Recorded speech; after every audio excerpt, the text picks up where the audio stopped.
Hi guys, Patharamattu സീരിയലിൻ്റെ ഒരു പുതുപുത്തൻ വിശേഷത്തിലേക്ക് എല്ലാവർക്കും സ്വാഗതം. ദേവയാനി അങ്ങനെ ക്രിട്ടിക്കൽ സ്റ്റേജിൽ തന്നെയാണ് കേട്ടോ ഹോസ്പിറ്റലിൽ കിടക്കുന്നത്. അങ്ങനെയാവുമ്പോഴേക്കും ദേവയാനിയുടെ അവയവങ്ങളൊക്കെ അത് ബാധിക്കുന്നുണ്ട് ആ വിഷം. അങ്ങനെ ദേവയാനിയുടെ കിഡ്നിയൊക്കെ മാറ്റി വെക്കേണ്ടതായിട്ട് വരികയാണ് കേട്ടോ. ആ വിശേഷങ്ങളാണ് നമ്മൾ പങ്കുവയ്ക്കാൻ പോകുന്നത്. നമ്മുടെ വീഡിയോ കാണുമ്പോൾ തന്നെ ഒന്ന് ലൈക്ക് ചെയ്ത് കാണണേ, ചാനൽ കൂടി ഒന്ന് സബ്സ്ക്രൈബ് ചെയ്ത് സപ്പോർട്ട് ചെയ്യണേ. ജയനും ആദർശും ഡോക്ടറിനെ കാണുന്നുണ്ട് കേട്ടോ. ഡോക്ടർ പറയാണ് ബ്ലഡ് മാറ്റേണ്ടതായിട്ട് വരും, മുഴുവൻ രക്തവും മാറ്റി കയറ്റേണ്ടതായിട്ട് വരുമെന്ന് പറയാണ്, പുതിയ രക്തം. അപ്പോഴേക്കും ആദർശ് ചോദിക്കുകയാണ്, അങ്ങനെ ചെയ്തു കഴിഞ്ഞാൽ പിന്നെ പ്രശ്നമൊന്നും ഉണ്ടാവില്ലല്ലോ എന്ന്. അപ്പോൾ ഡോക്ടർ പറയുന്നുണ്ട്, അവയവങ്ങളുടെ കാര്യമൊന്നും വലിയ പ്രതീക്ഷ വെച്ച് പുലർത്താൻ പറ്റില്ല. എല്ലാ ഓർഗൻസും ഒക്കെ പ്രവർത്തനമൊക്കെ ഭയങ്കര പ്രശ്നത്തിലാണെന്ന് പറയാണ്. അതിനെയൊക്കെ ഈ വിഷം ബാധിച്ചിട്ടുണ്ട്. തൽക്കാലം എഴുന്നേറ്റ് നടക്കുമോ അങ്ങനൊന്നും ചെയ്യില്ല എന്ന് പറയാം.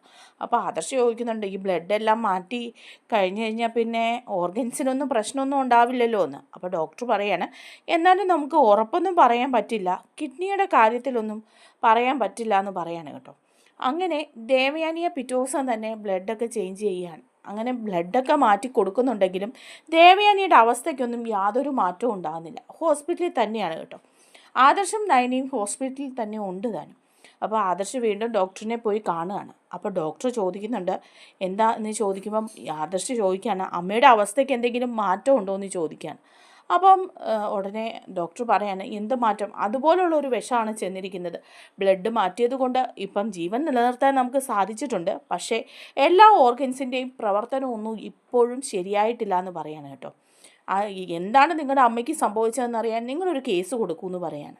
അനന്തപുരിയിലെ കാര്യമായതുകൊണ്ട് ഞാൻ പുറത്താരോടും പറഞ്ഞിട്ടില്ല, ഇവിടുത്തെ നിങ്ങളുടെ കുടുംബകാര്യമായതുകൊണ്ട് മാത്രമാണ്.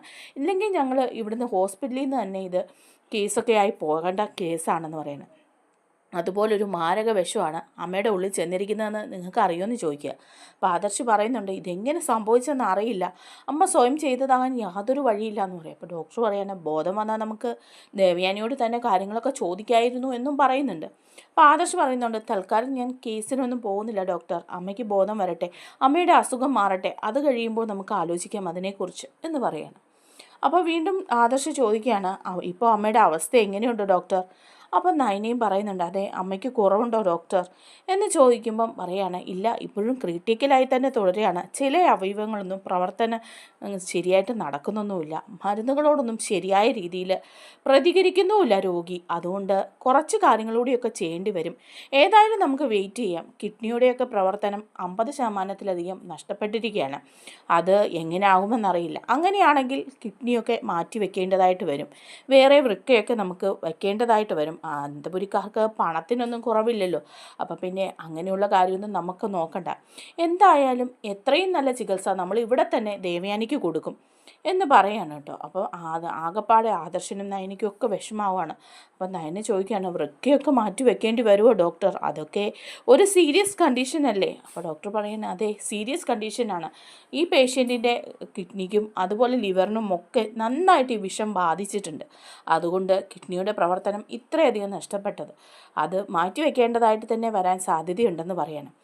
എന്തായാലും നിങ്ങൾ അതിന് തയ്യാറായിരിക്കണം. ഏത് നിമിഷവും അത് സംഭവിച്ചേക്കാം. കാരണം ഏത് നിമിഷം വേണമെങ്കിലും കിഡ്നി ആവശ്യമായി വരാം. അതിനായിട്ടൊരു ഡോണറെ കണ്ടെത്തേണ്ടതായിട്ട് വരുന്നുണ്ടെന്ന് പറയണം. അപ്പോൾ ആദർശ് പറയുന്നുണ്ട്, അതിൻ്റെ കാര്യങ്ങളൊക്കെ എങ്ങനെയാണെന്ന് ചോദിക്കുക. അപ്പോൾ ഡോക്ടർ പറയാണ്, അതിൻ്റെ കാര്യങ്ങളൊക്കെ നിങ്ങൾക്ക് ഇവിടെ ഹോസ്പിറ്റലിൽ നിന്ന് തന്നെ പറഞ്ഞു തരും, ചെയ്തും തരും. ഡോണറെ പെട്ടെന്ന് കിട്ടാൻ നമുക്ക് ബുദ്ധിമുട്ടാണ്. അതുകൊണ്ട് ബന്ധുക്കൾ ആരെങ്കിലോ പരിചയത്തിലുള്ള ആരെങ്കിലും ഒക്കെ ഈ ബ്ലഡ് ഗ്രൂപ്പുമായിട്ട് മാച്ച് ചെയ്യുന്നവർ ഉണ്ടെങ്കിൽ അവരുടെ വിവരങ്ങൾ അറിയിക്കുക. അവരിൽ ആരെങ്കിലും തരാൻ തയ്യാറായിട്ടുണ്ടെങ്കിൽ അതും അറിയിക്കുക. ഏതായാലും നിങ്ങളുടെ ബന്ധുക്കളുടെ ഇടയിലൊക്കെ തന്നെ ഇതൊന്ന് സെർച്ച് ചെയ്യുന്നത് നന്നായിരിക്കും, വിവരങ്ങളൊക്കെ ഇവിടുന്ന് കിട്ടുമെന്ന് പറയണം. അപ്പോൾ ആദർശ് പറയുന്നുണ്ട്, ശരി ഞാൻ ചെയ്യാമെന്ന് പറയണം. അങ്ങനെ ഹോസ്പിറ്റലിൽ നിന്ന് അവർ കിഡ്നിക്കുള്ള ഡോണറിൻ്റെ വിവരങ്ങളൊക്കെ വാങ്ങുകയാണ്. അങ്ങനെ അതുമായിട്ട് ഒത്തു നോക്കുമ്പം നയനയുടെയും അതുപോലെ തന്നെ അനാമികയുടെയും ഒക്കെ ഗ്രൂപ്പുമായിട്ട് ഒത്തുപോകുന്നുണ്ട് കേട്ടോ. അപ്പം നയനയാണെങ്കിലും അനാമികയാണെങ്കിലും ഒക്കെ കൊടുത്താൽ മതിയായിരുന്നു. പക്ഷേ നയന കൊടുക്കാനായിട്ട് തയ്യാറാണ്. പക്ഷെ അനാമികയോട് ചോദിക്കുമ്പോൾ എന്താവും എന്നുള്ള അവസ്ഥയൊക്കെ എല്ലാവർക്കും അറിയാം. അതുകൊണ്ട് തന്നെ ആകെപ്പാടെ ഒരു വിഷമത്തിലാണ്. അങ്ങനെ ഇങ്ങനെ നോക്കി വരുമ്പോൾ നയനയുടെ ആയിട്ട് നന്നായിട്ട് മാച്ച് ആവുന്നുണ്ടെന്ന് പറയുമ്പോൾ നയന പറയാണ്, ഞാൻ കൊടുക്കാം, എനിക്ക് പ്രശ്നമൊന്നുമില്ല, അമ്മയുടെ ജീവൻ തന്നെയാണ് വലുത്, ഏതായാലും മനുഷ്യനെ ജീവിക്കാൻ ഒരു കിഡ്നി മതിയല്ലോ, അപ്പോൾ ഒന്ന് ഡൊണേറ്റ് ചെയ്യാം, അതിനെനിക്ക് പ്രശ്നമൊന്നുമില്ല. കാരണം അമ്മയുടെയും നല്ല മറ്റാർക്ക് വേണ്ടിയിട്ടാണെങ്കിലും ഇങ്ങനൊരു നല്ല കാര്യം ചെയ്യാൻ ഞാൻ തയ്യാറാണ് എന്ന് പറയുകയാണ് കേട്ടോ നയന. ആദർശ് പറയുന്നുണ്ട് അനാമികയുടെയും മാച്ച് ആവുന്നുണ്ട്, ഇനി അവൾ തയ്യാറാകുമോ അറിയില്ല എന്ന് പറയാൻ. അങ്ങനെ വീട്ടിലൊക്കെ ചെന്ന് കഴിയുമ്പോഴേക്കും എല്ലാവരും കൂടി ഈ കാര്യം ഡിസ്കസ് ചെയ്യാണ് കേട്ടോ. അപ്പോൾ ഏടത്തിക്ക് അനാമികയുടെയും നയനയുടെയും കിഡ്നി മാച്ചാവുന്നതാണ്. അപ്പോൾ ആവശ്യം വന്നാൽ ആരെങ്കിലും കൊടുക്കേണ്ടതായിട്ട് വരും. ആവശ്യം വരുന്ന അവസരമാകുമ്പോൾ ഹോസ്പിറ്റലിൽ നിന്ന് അറിയിക്കും. നേരത്തെ ഇങ്ങനെയുള്ള കാര്യങ്ങളൊക്കെ ചെയ്തു വയ്ക്കണമെന്ന് ഡോക്ടർ പറഞ്ഞിട്ടുണ്ടെന്ന് മുത്തശ്ശനെ അറിയിക്കുകയാണ് കേട്ടോ ആദർശ്. അപ്പോൾ മുത്തശ്ശൻ പറയുന്നുണ്ട്, അത് നന്നായി, ഇവിടെ നമ്മുടെ ബന്ധുക്കളായിട്ടുള്ളവരാണെങ്കിൽ കാര്യങ്ങൾക്ക് പെട്ടെന്ന് തീരുമാനം ഉണ്ടാവും. പുറത്തുനിന്നുള്ളവരോടൊക്കെ വാങ്ങണം എന്നുണ്ടെങ്കിൽ അതിനൊക്കെ പ്രത്യേക നിയമങ്ങളൊക്കെ ഉണ്ട്, ഒത്തിരി കാലതാമസം ഉണ്ടാകും. അതുകൊണ്ട് അടുത്ത ബന്ധുക്കളാരെങ്കിലും. അപ്പം അനാമിക പറയുന്നുണ്ട്,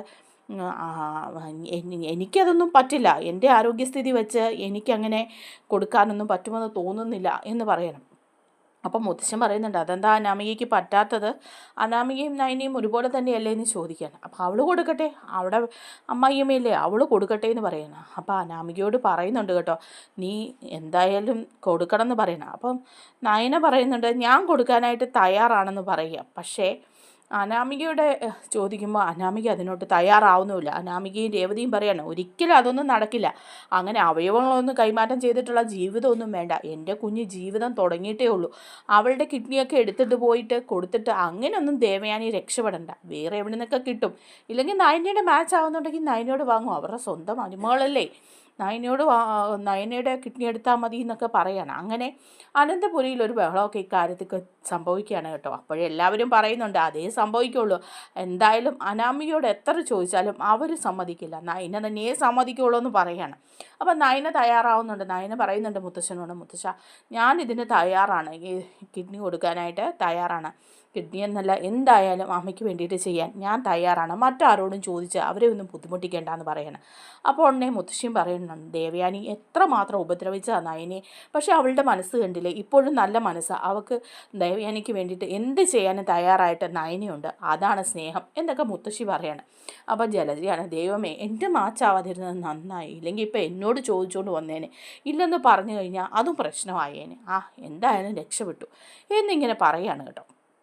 അപ്പോഴും അനാമിക പറയുന്നുണ്ട്, ഈ കിഡ്നിയൊക്കെ മാറ്റി വെച്ചാലും വലിയ രക്ഷപ്പെടുമെന്നുള്ള കാര്യത്തിൽ ഉറപ്പൊന്നുമില്ലല്ലോ, പിന്നെ എന്തിനാ വെറുതെ ഇങ്ങനെ ഒരു ഓപ്പറേഷനൊക്കെ ചെയ്ത് ഇത്രയും ലക്ഷം രൂപയൊക്കെ മുടക്കി ഇങ്ങനൊരു പണി ചെയ്യാൻ പോകുന്നത്, സാരില്ല, എന്ത് വേണേലും ആയിക്കോ എന്നൊക്കെ പറയാൻ കേട്ടോ. അപ്പോൾ ഇതൊക്കെ കേൾക്കുമ്പോൾ ആദർശനും മറ്റുള്ളവർക്കും എല്ലാം അനാമികയുടെ സ്വഭാവം ശരിക്കും അങ്ങ് മനസ്സിലാകുകയാണ് കേട്ടോ. ദേവയാനി ഈ വിവരങ്ങളൊക്കെ ഇനി അറിഞ്ഞു വരുമ്പോൾ നയനയാണ് ഇതിനൊക്കെ തയ്യാറാവുന്നതെന്ന് അറിയുകയാണ് കേട്ടോ. പക്ഷേ ദേവയാനിക്ക് അങ്ങനെ മാറ്റി വെക്കേണ്ടതായിട്ടൊന്നും വരുന്നൊന്നുമില്ല. ഇതിനൊക്കെ ശേഷം ദേവയാനി നയനയുടെ നല്ല മനസ്സും അനാമികയുടെ മനസ്സും എല്ലാം അറിയാണ്. പിന്നെ എല്ലാവരുടെയും സ്വഭാവം മനസ്സിലാക്കി അങ്ങോട്ട് ജീവിക്കാൻ പോകുന്നതേ ഉള്ളൂ. വരുന്ന എപ്പിസോഡുകളൊക്കെ അടിപൊളിയായിരിക്കും. വീഡിയോ ഇഷ്ടമായ ലൈക്ക് ചെയ്യാനും ചാനലൊന്ന് സബ്സ്ക്രൈബ് ചെയ്ത് സപ്പോർട്ട് ചെയ്യാനും മറക്കല്ലേ. താങ്ക്